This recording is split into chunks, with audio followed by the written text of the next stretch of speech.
few years ago, I lived in Plano, Texas, and I was a director of engineering at DigitalOcean. I remember that me and my husband went to a dinner party with people we knew there. So there are some friends we met in Plano, and those people knew me for about a year or so. And usually at those dinner parties or those social gatherings, I wasn't really talking much about my work and what I do. Just having casual conversations. And during one of those casual, conversations, one of the participants realized that I was a director of engineering at DigitalOcean. And I will not forget his reaction. First of all, he was shocked. And he said, "Wow, I didn't realize you're so successful." And you know what? I was really bothered by this reaction. I wasn't happy, excited, I wasn't proud or anything like that. It was actually annoying the way he reacted. I remember sitting there and feeling something that I couldn't name at the moment. So it wasn't proud, it wasn't flattery, it was irritation. And it took me a while to understand what was actually bothering me. And what was bothering me was that this person collapsed everything I was into one word: director. And that defined me, as if that was me. As if the rest of me, the 40 plus years that I built, evolved, and grew in my career and in my life, wasn't part of that picture of me, just my title. And this week on the podcast, my guest is Chen Guter. She is the CMO of Dig. And we talked about personal branding, especially for women who hate self-promotion. And there was something in the conversation that I've been thinking about. She said she worked at Procter & Gamble for about 10 years. And she said that when she was at Procter & Gamble inside a company, everyone knew who she was. Everyone knew who Chen Guter is. And outside the company, she didn't have a name. She was Chen from P&G. And that kind of, when I heard that, it reminded me of that dinner party. Because what Chen was naming and what I felt that night is kind of the same problem in two different uniforms. She was Chen from P&G and I was Limor, the director. For her, it was the company name that was the brand, and for me, the title was the brand. And neither of us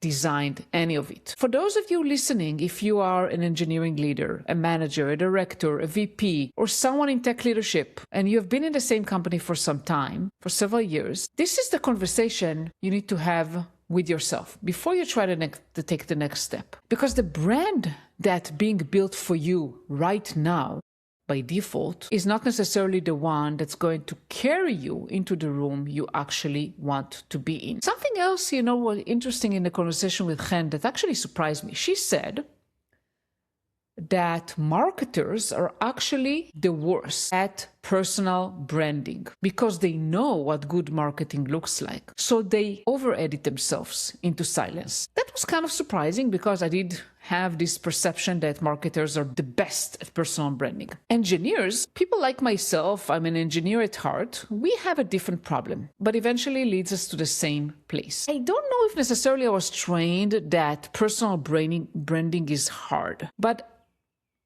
I did think about personal branding as unnecessary for many years. Maybe even something negative beneath me or salesy, or what do I even need to do? Because the code speaks for itself. My work speaks for itself. The results speak for themselves. If you do the work will get noticed. Unfortunately, after years of doing that, I learned it the hard way, and I want to save that from you. The work doesn't speak. It never has. And the longer you stay at one company doing great work, the more you mistake recognition inside a company for a brand outside a company. And when I was a director of engineering, my brand was director of engineering or engineering leader. That was it. And I got reached on LinkedIn all the time, mostly by recruiters or some people who looked for a job.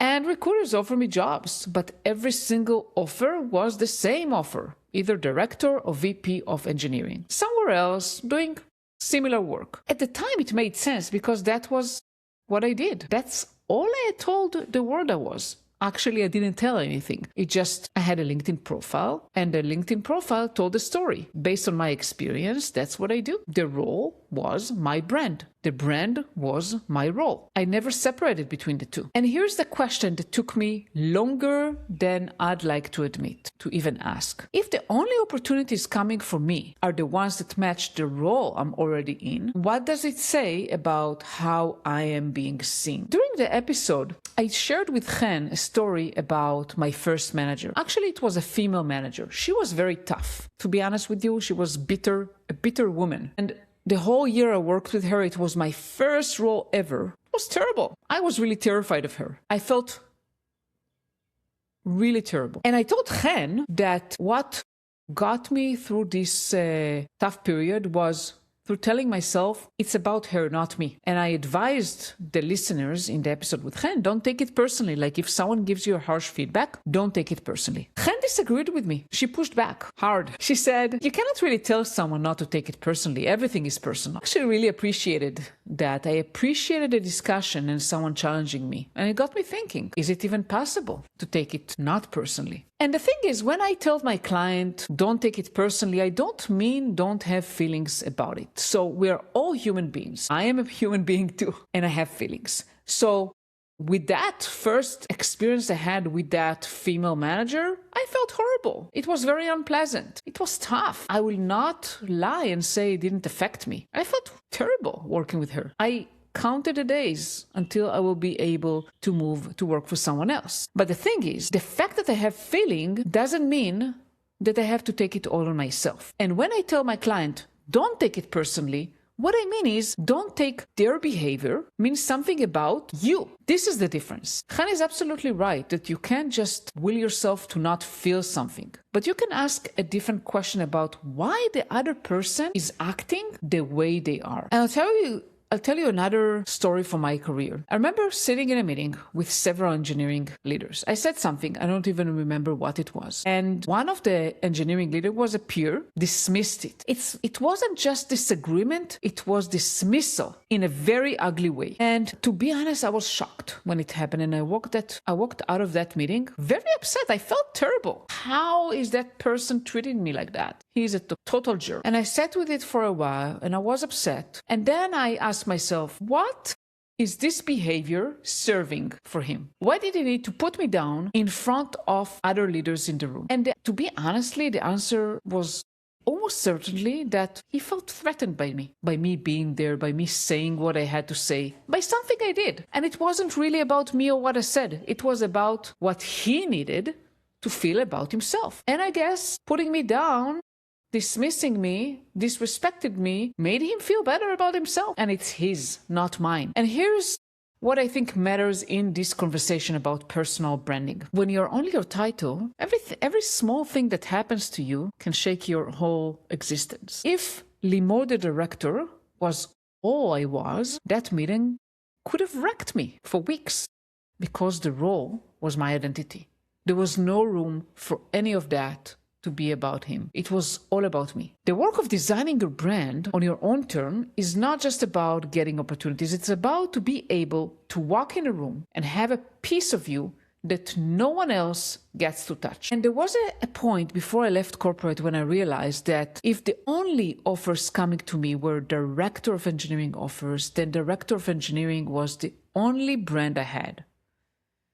And I asked myself 3 questions, and I'm going to give you those questions now, because they are the ones I use with every client. First question, who am I actually here to serve? It's not who I work with. It's not what is my title. It's who specifically. For me, the answer was women in engineering leadership who want to make a move from a manager to a director or from a director to a VP without becoming someone that they don't recognize. Second question, what specifically am I helping them with? So it's not leadership coaching, executive coaching, whatever. Be more specific. For me, it is visibility, promotion politics, navigating the gap between doing great work and being seen for it. Third question is, what do I want to be known for? Not what is my job title now. It's what do I want to be the first thing someone thinks of when they hear my name. For me, it's the woman who helps women in engineering, leadership progress without changing who they are. The title, coach, leadership coach, executive coach, that is not the important piece. Once I had those three answers, the work was aligning my brand with those answers. Everything had a point in that direction. So I changed my LinkedIn headline, and I keep changing that all the time, by the way. Instead of saying director of engineering, I change it to who I help and how I help them with. My website got rewritten. Everything that I publish, every post, every content that I produce, every conversation, every event I speak at becomes intentional. It's not in a salesy way, but in a clarity way. So I'm not writing to get clients. I was writing to make sure the world's understanding of me matched the version I had finally chosen. And the thing I want you to listen in your own life when you start doing this work is the kind of opportunities that start showing up. Before the by design work, I got recruiter calls for engineering roles. After, I got speaking invitation, coaching inquiries, podcasting guest requests, partnership conversations. So the work I've been doing didn't change. What changed was the way the world saw what I was doing. If you listen to the episode this week, you heard Chen admit something that made me, first of all, was very surprising to me and made me physically wince. She said she spent 4 years wanting to publish a video on LinkedIn before she actually did it. 4 years. And she's a CMO. She's a CMO. So the next question to myself listening back was, where was my 4 years? And for me, something similar happened. It was my podcast. I knew I wanted to start a podcast at least a year before I did, even more. And every time I sat with the idea, I asked the same question Chen was asking herself in front of the camera. Am I qualified to do that? Do I actually have something to say? Who am I to start a podcast? And luckily for me, I met Ashley McFord, who I have to thank here today. She was visiting Israel and we met for lunch in Tel Aviv several years ago. And we had a great lunch and a great conversation. And during the conversation, I told her of my aspiration to eventually one day start a podcast. And she said, why don't you just start the podcast? And I'll be your first guest. And that's what we did. I got back home and contacted her and we booked the interview. And once I had that first episode, I booked another and another. And once I had like 5 episodes or so, I stopped questioning myself whether I could do it. It became a thing I do. And if you are maybe in a similar situation in year 1 or 2 or 3 or 4 of waiting, the question you have been quietly asking yourself, am I qualified to do? I have something to say. Who am I to do this? You already have the answer. You are qualified. You have something to say. And you are exactly the person to say it. You just need one person to say the equivalent of, I'll be your first guest. Sometimes that person is a friend. Sometimes that person is a coach. Sometimes that person has to be you telling yourself out loud that this is the week that they do it, whatever it is for you.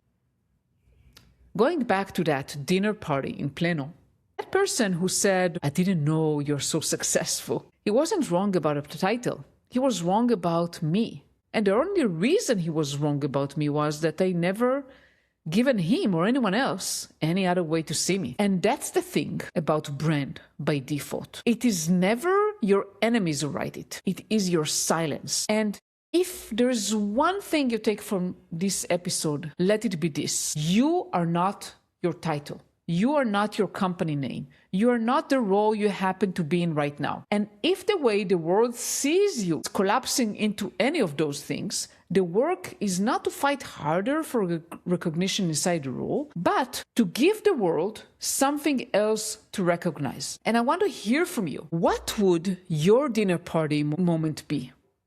Who in your life has accidentally told you exactly how your brand is being built by default? Send me a message on LinkedIn. Leave a comment here. Let me know. And if listening to this episode, you're thinking, I know I need to do this work, but I don't know where to start. You don't have to do it alone. I work with women in engineering leadership every single week on exactly this. Getting clear on who they serve, what they are known for, and how to design a brand that opens door they actually want to walk through. And if that's where you are, book a promotion strategy call.